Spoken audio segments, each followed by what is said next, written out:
Nilagang baboy. Ayan. Para sa mga naglo-low carb, di ka na kailangang mag-rice. Dadamihan mo lang siya ng saging. At saka kasi potassium yan eh. Kailangan ng katawan yan eh. Hindi ka na magra-rice. Pero sa mga hindi naman naglo-low carb, eto na yung ulam mo. Yan, ulam mo. So, demo ko lang sa'yo, no? Tapos, syempre, meron akong buko juice. Lalagyan ko ng buko juice ang aking. Yan, bumili ako ng buko juice. Marami akong stock na buko. Yan, para syempre, panlinis sa bari-bari, katawan. Yan. Lalo na kung meron kang sakit na kidney. So, ano dinidemo natin ay mga masusustansyang pagkain. No? Ay, si complicated, ang bilis niyang bili ng alak, tsaka sigarilyo, shabu, sugal. Ilang bilis niyang gastusan eh. So, iniinggit mo siya sa sabay-sabay tayo mag-demo, no? Bawat pamilya ng nilagang baka o nilagang baboy. I-discuss ko na para sa mga may sakit, para madali kang gumaling. Kasi marami nang gumaling.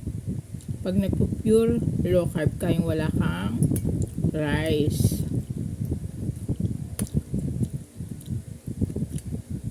Saging moderate lang. Sarap niya. Pag naglinilaga ako, kaya basta nilagang baboy o nilagang baka, lagi kami may saging na saba. Requested to ng asawa ko eh. Paborito niya to.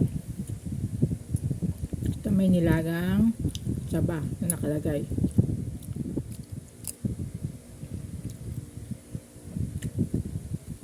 Kung naglo-low carb ka, dahil hindi ka magra-rice, dadamihan mo ng gulay. Dadamihan mo ng pechay, dadamihan mo ng cabbage, repolyo, Tagalog. So, yun lang. So, pwedeng pang set up to sa mga naglo-low carb. Pwedeng nilagang baboy o nilagang baka. Nasa sayo na yun. Depende na lang sa'yo kung anong gusto mo. Pero mas masustansya syempre yung baka. Pero matagal maluto. Ito yung available sa akin ngayon eh. So, ito nang kakainin ko. Paulit-ulit mo siyang i-demo. Kasi, di ba, minsan kung bakit naka-uniform tayo, uniform food sa bawat bahay, bawat pamilya, ibig sabihin, lulutuin niya sa sarili niyang pamilya yan, di ba? Kaya mo nga hindi binibigyan si complicated pag pumupunta sa bahay mo. Dahil hindi mo naman siya pamilya. Ibig sabihin, siya yung magluto sa pamilya niya. Dahil, dun siya kakain.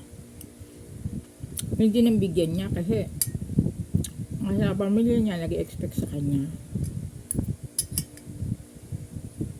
Wala sa pamilya mo, lalo na kung hindi naman niya kilala yung kaibigan mo.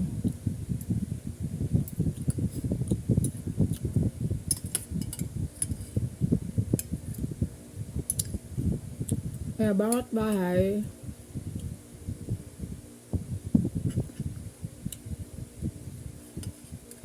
ganito lang low carb. Hindi na ako 100% naglo-low carb na. Meron akong araw na ayaw ko na kumain ng kanin. Pag ganito ang ulam. Para maraming gulay ito eh. Pag gulay pa lang, busog na ako. Nadamihan ko ng gulay.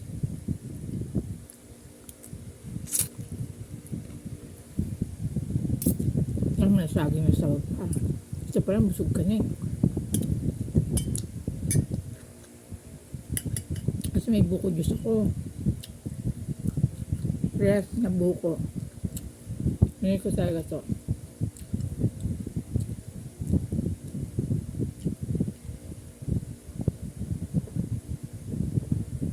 Kasi kung ginawa mo na yan sa bawat bahay mo, bawat pamilya mo, wala nang tatambay dyan. Iba tumatambay lang dyan sa bahay mo dahil sa pagkain mo eh. Wala siya nun sa bahay niya. Kaya nga, lahat ng dinidemo ko, dapat meron din siya niyan sa bahay niya. Yan, may stock siya chocolate. Ginagamit kasi yung reklamo ng pamilya mo. Bawat bahay, bawat pamilya. So, kanya-kanya.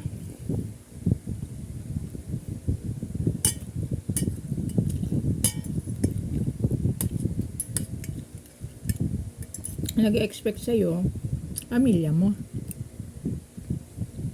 Tunay mong pamilya, tunay mong kamag-anak. Kaya pagsasawa-sawain yan. Pati ka mag-anak mo, nagsawa na yan. Kaya ang invitation ngayon, no, for 5 years, buffet. Na may lechon. Kasi yun ang gusto nila eh. Bigay mo yung gusto nila para tapos na yung kwento. Kung wala kang pera, bigla kang binisita, di ba sabi ko, maglaga ka ng dahon ng kamote.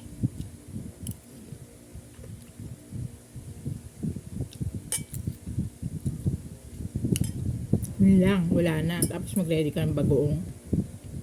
Wala kang pera eh. Doon pa lang sa ulam mo, pinakita mo na wala kang pera eh. Ba't siya bisita ng bisita sa'yo dyan, pabigla-bigla? Tapos ang dami niya expectation. Kasi sa tropang 1, 2, 3 and makulay tropa, sinabihan ko na, wag silang bisita ng bisita sa bawat bahay ngayon. Lalo na kung hindi naman ready yung tao. Hindi naman niya alam yung sitwasyon ng tao eh, di ba? Walang-wala talaga, walang pera. Ba? Baka mamaya kahit tubig na malinis, di ka mapainom niya. Kasi wala nga siyang pera eh, pambili eh. Buti bumisita ka, marami kang dalang pagkain. Diba karamihan ng bisita kasi siya yung nag-i-expect sa pupuntahan niya. Tapos pag hindi siya nabigyan, nagalit siya.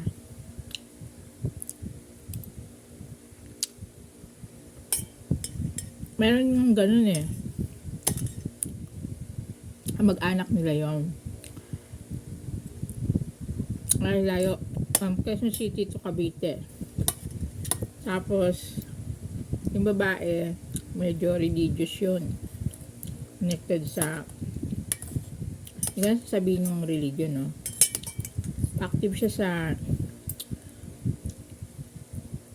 pag-church. Active siya sa pag-Bible.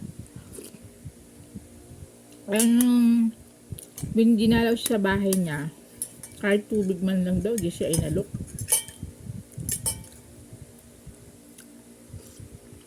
Moral lesson dito, huwag kang bisita ng bisita sa tao. Baka wala talagang pera. Tapos pupulaan mo, di ba? Tapos kung ikaw naman may pera, alam mo naman may pera ka naman, tapos may bisita ka. Ang sabi ko sa'yo, di ba, busugin mo yung bisita mo.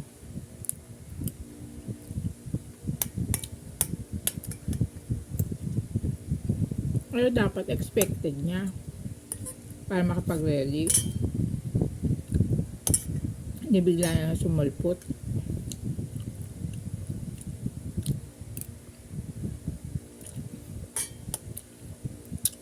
Mamaya bigla ka nga sumulpot. Expected ka nga niya. Pero ang sitwasyon niya kasi wala siyang pera. Hindi niya masabi sa'yo.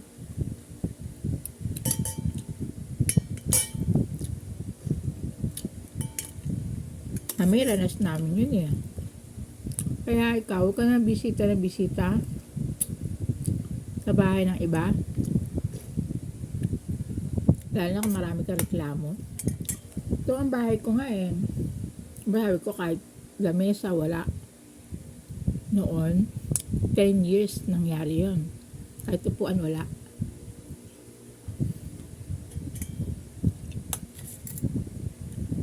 Kasi walang budget. Hindi ko na talagang binila kahit plastic. Baka magtagal pa eh. Baka magtagal pa ang usapan dito sa loob ng bahay eh.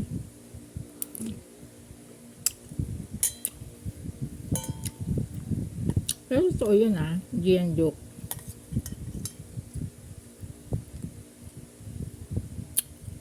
Ang mga pinupuntahan nyo, huwag kayong demanding. Baka walang budget. May pera ka, dati ikaw magdala ng pagkain.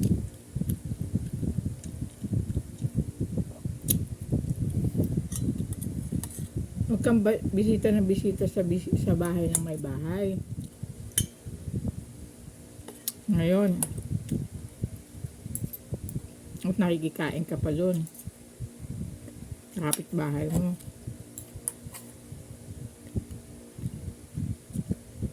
Reklamo sila sa'yo. Nubos mo daw ulam nila. Ewan ko, hindi ko alam kung ang dinidiscuss ko dito, kung may ganyang sitwasyon, no? Hindi ko naman nakita yung personal eh. Tigilan mo na yan.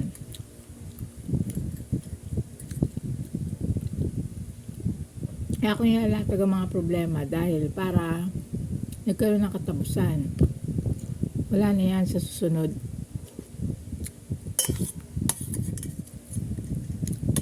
Ganun yun. Hindi para makipagchismisan, kundi para ilatag yung problema para yun ang susolusyonan nyo. At dinalo kayo, tas wala kang kapera-pera. Hindi mo naman siya expected na maging bisita. Para walang masabi sa'yo, no, na naboost mo pang immune system niya. Namili ka sa palengke o talipa pa ng dahon ng kamote. Laga mo, tas i-drain mo. Pag ready ka na wagoong o toyo. Alamang, nagsaing ka, yun lang. Kung may napuntahan na akong ganyan, isang jeep kami. Nakwento ko na sa previous video ko.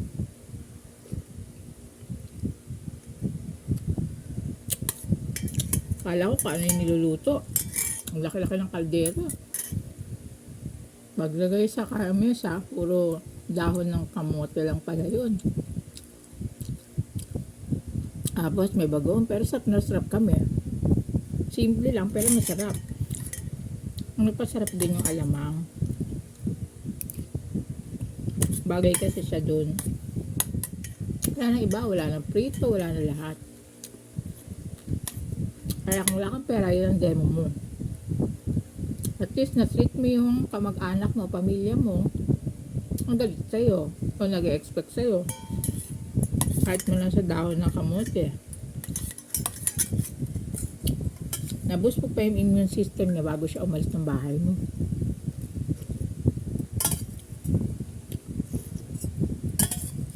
Napaalala mo pa sa kanya na wala kang pera, wag siyang bisita ng bisita basta-basta sa bahay mo.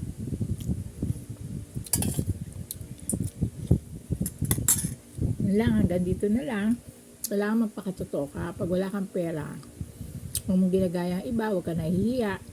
Lahat ng gamit mo sa bahay, may benta mo, i-convert mo sa cash. Pwedeng mapalitan yan. Ito nga bahay ko, di ba? May laman na to, pero lahat to bago na. Walang luma na dito. Kaya yung mga katas ko sa mga dati kong trabaho, wala na yun.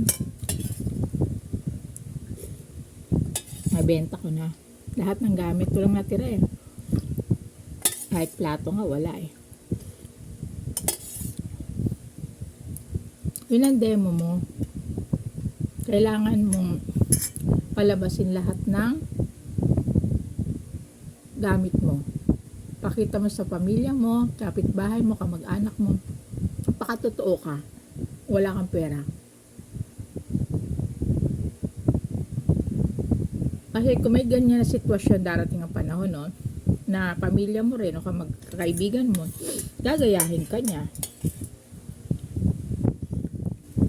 Lahat ng tao may kanya-kanyang center of influence yun eh. Kaya kailangan mo i-demo yun. Huwag ka nahihiya. Convert mo siya sa cash. Lahat, ibenta mo na lahat yan. Unahin mo yung mga para bumaba ang Meralco mo. Aircon, benta mo yan. Unahin mo, benta rep, induction, bili ka na lang sa karinderya, di ka na magluluto-luto. Hati-hati kayo sa karinderya, din na yun, di ba? Uso naman sa Pilipino yun. Mas maraming kanin kaysa sa ulam. Yan ang ating trending, Pinoy. Pero ang tama, no? Mas maraming ulam kaysa sa kanin. Yan ang tama. Kasi nasa ulam ang sustansya. Gaya nito, wala na akong kinain kanin. Dinadem ko sa'yo. Nahigop ko pa yun sa bawa kasi nandiyan yung sustansya. Yun lang. Hanggang dito na lang ang aking video. See you on my next video. Don't forget to follow sa aking Tropang 123 page. Mag-subscribe ka sa YouTube channel ko, Erwina Bautista.